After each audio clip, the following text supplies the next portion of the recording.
وَلَقَدْ يَسَّرْنَا الْقُرْآنَ لِلذِّكْرِ فَهَلْ مِن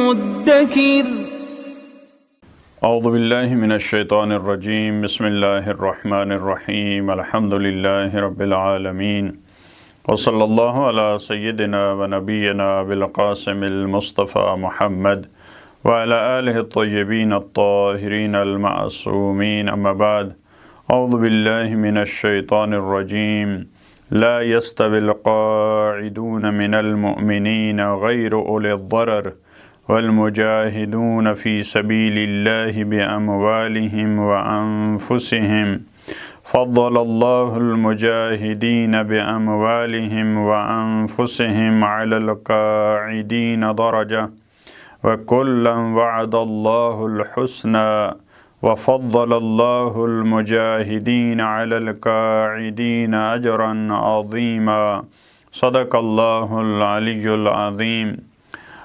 پروردگار عالم نے سورہ نساء کی ان آیات میں جیسا کہ عرض ہوا جنگ بدر اور اس سے پہلے والے حالات، مدینہ ہجرت کے بعد جو مسلمانوں کو جنگوں کا سامنا کرنا پڑا، وہاں کے حالات، تو ایسے حالات میں مشکلات میں افراد ان کی اندر کی جو حالت ہے وہ بڑی واضح ہوتی ہے، ان کے ایمان کا درجہ، کون سے افراد ہیں جو اپنی جان پہ کھیلتے ہوئے اس میدان میں نکلتے ہیں، اللہ کے دین کا دفاع، رسول خدا کا دفاع، اور وہ افراد جو گھروں میں بیٹھ جاتے ہیں، وہ افراد جو بہانے بناتے ہیں۔ جب اس قسم کے حالات پیش آتے ہیں تو معاشرے کے مختلف حالات، ان کی کنڈیشن جو ہے وہ بڑی کھل کر سامنے آتی ہے۔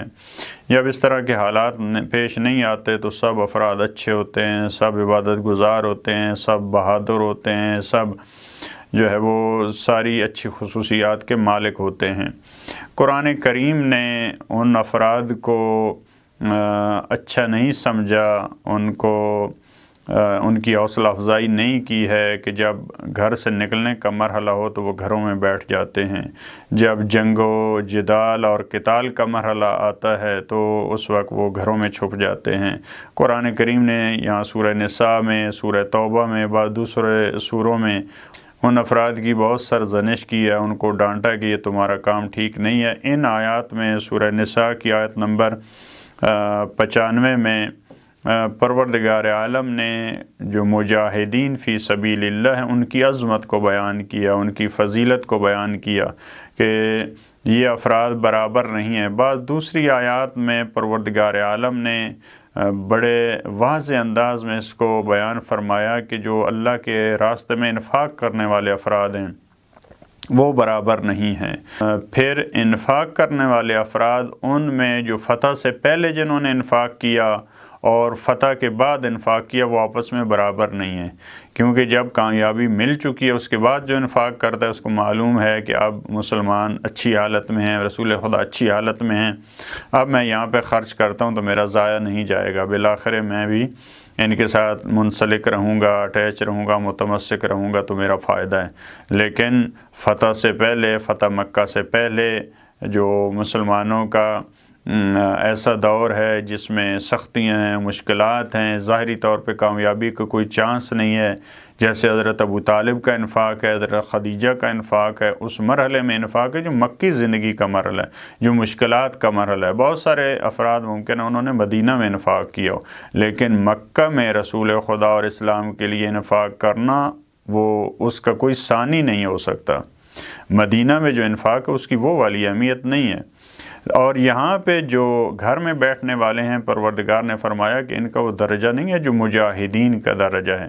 البتہ گھروں میں بیٹھنے والے افراد پھر دو قسم کے ہیں۔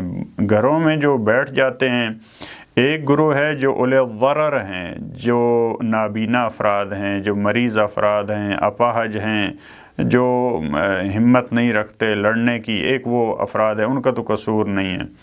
ایک وہ افراد ہیں جو غیر اولی الضرر ہیں، جن کے پاس کوئی ایسا بہانہ اور کوئی ایسا فزیکلی پرابلم نہیں ہے ان کے ہاتھ صحیح و سالم ہیں، ان کے پاؤں صحیح و سالم ہیں، وہ بیمار بھی نہیں ہیں لیکن گھروں میں بیٹھ جاتے ہیں، تو یہ کیسے برابر ہو سکتے ہیں؟ یہ نہ دین میں برابر ہیں اور نہ ہی یہ عقل و منطق میں برابر ہیں۔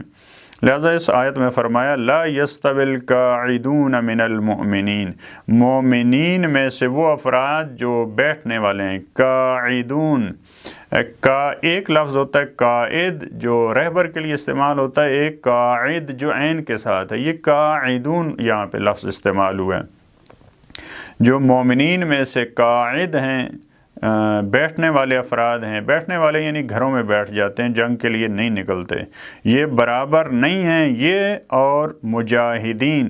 لیکن درمیان میں جیسے ہمارے ہاں کہا جاتا ہے بریکٹ میں پروردگار عالم نے ہمیں سمجھانے کے لیے یہ کون سے مومنین، غیر اولی الضرر، وہ افراد ہم ان کی بات کر رہے ہیں کہ مجاہدین کے برابر نہیں ہو سکتے، وہ افراد جو اولی ضرر نہیں ہیں، یعنی جو واقعاً جو نابینا ہے، جو اپاہج ہے، اس طرح کے افراد ہیں، ان کی بات نہیں ہو رہی کیونکہ ان کا ایک درجہ ہے۔ البتہ وہ بھی جو مومنین کا جہاد میں جو مقام ہے اس میں تو نہیں پہنچ سکتے اس میں، لیکن ان کی وہ پھر بھی ان کو وہ ثواب دیا جاتا ہے، خصوصی طور پہ وہ افراد، وہ مثال کے طور پہ وہ نابینا جو چاہ رہا ہے جنگ میں جائے، وہ اپاہج جو اپنے پورے وجود کے ساتھ آمادہ ہے لیکن ظاہر ہے اس کے پاس چارہ نہیں ہے، اس کے پاس ہمت نہیں ہے، وہ نہیں نکل سکتا، تو پروردگار عالم اس کو ثواب دے سکتا ہے مجاہدین والا، لیکن پھر بھی وہ اس درجے میں جس پہ مجاہد فی سبیل اللہ فائز ہے اس پہ تو نہیں پہنچ سکتا۔ لیکن یہاں جس گروہ کی بات ہو رہی ہے وہ غیر اولی الضرر ہے، ان کے پاس کوئی ضرر نہیں ہے، کوئی بہانہ نہیں ہے، کوئی ان کے پاس ایسا فزیکلی پرابلم نہیں ہے، اس کے باوجود بیٹھ گئے ہیں، یہ برابر نہیں ہو سکتے۔ والمجاہدون فی سبیل اللہ، اللہ کے راستے میں جو جہاد کرنے والے ہیں، اس جہاد کی کنڈیشن کیا ہے؟ بِأَمْوَالِهِمْ وَأَنفُسِهِمْ، انہوں نے اپنے مال کے ساتھ، انہوں نے اپنی جانوں کے ساتھ اللہ کے راستے میں جہاد کیا، یہ افراد، اور بغیر کسی مشکل کے، بغیر کسی پرابلم کے گھروں میں بیٹھ جانے والے، یہ برابر نہیں ہیں۔ فضل اللہ المجاہدین، اللہ نے فضیلت دی ہے، برتری دی ہے مجاہدین کو جو جہاد کرنے والے ہیں۔ کیسے جہاد کرتے ہیں؟ بِأَمْوَالِهِمْ وَأَنفُسِهِمْ، اپنے مال کے ذریعے، اپنی جانوں کے ذریعے جہاد کرتے ہیں۔ ان کو فضیلت اور برتری دی ہے کن پر؟ علی القاعدین درجہ، جو بیٹھنے والے ہیں ان پہ درجے کے حساب سے فضیلت دی ہے پروردگار عالم نے۔ ممکن ہے دونوں، اور اس آیت کا لحن بھی یہ ہے جو شروع میں فرمایا لا یستوی القاعدون من المؤمنین، یہ بھی صاحبان ایمان ہیں۔ معمولاً اس طرح سے ہوتا ہے، صاحب ایمان اب جب جنگ کا مرحلہ پیش آتا ہے بعض افراد نکلتے ہیں، بعض دفعہ افراد نہیں نکلتے۔ البتہ ایک ایسی صورت ہے جہاں پہ رسول خدا سب کو نکلنے کا حکم دیتے ہیں، سب پہ نکلنا واجب ہے، وہاں اگر کوئی فرد نہیں نکلتا تو وہ تو گناہگار ہے۔ لیکن یہ اختیاری صورت میں سب مومنین ہیں، لیکن جب ایسی مشکل پیش آتی ہے تو بعض افراد نکلتے ہیں، بعض نہیں نکلتے۔ یہ ان افراد کی بات ہے کہ ان پہ درجہ کے اعتبار سے مجاہدین کی فضیلت ہے۔ لیکن وَكُلًّا وَعَدَ اللَّهُ الْحُسْنَى، لیکن سب گروہوں سے پروردگار عالم نے ایک اچھی عاقبت کا، اچھے اجر و ثواب کا وعدہ کیا ہے، وہ سب کے لیے ہے جو سب صاحب ایمان ہیں۔ در حقیقت پروردگار عالم فرما رہا ہے کہ تم سب کے لیے وعدہ حسنہ ہے۔ پروردگار عالم تمہیں، جو بھی صاحب ایمان ہیں اور ایمان کے تقاضوں پہ عمل کرتے ہیں، ان کے لیے پروردگار عالم کے اجر و ثواب ہے، لیکن تم اس اجر پہ قناعت نہیں کرنی چاہیے۔ ایسا نہیں ہے کہ آپ کہیں کہ ہم تو صاحب ایمان ہیں بس کافی ہے، یعنی جہاد فی سبیل اللہ کے لیے تمہیں نکلنا چاہیے، جو اگلے مراحل ہیں، جو بلند درجات ہیں، ان کی طرف تمہیں بڑھنا چاہیے۔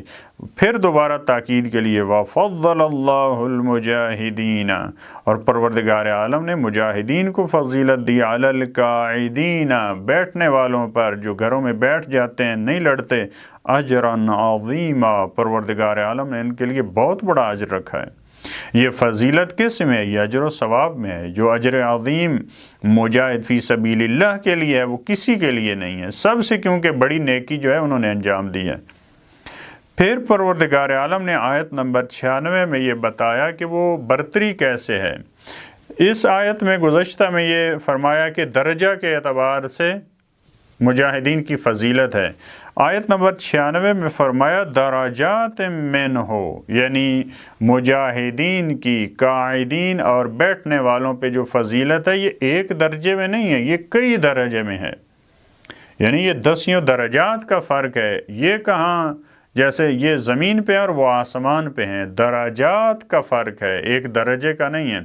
جب بلندی کی طرف جاتا ہے انسان تو اس کو درجات کہتے ہیں، جب پستی کی طرف جاتا ہے تو اس کو درکات کہتے ہیں۔ جیسے منافقین کے لیے کہا ان المنافقین فی الدرک الاسفل من النار، وہ درکات ہیں جو نیچے کی طرف جا رہے ہیں، اور جو بلندی کی طرف جا رہے ہیں وہ دراجات ہیں۔ تو ان کی جو بلندی، ان کی برتری مجاہدین کی، وہ دراجات میں، ایک درجے میں نہیں ہے۔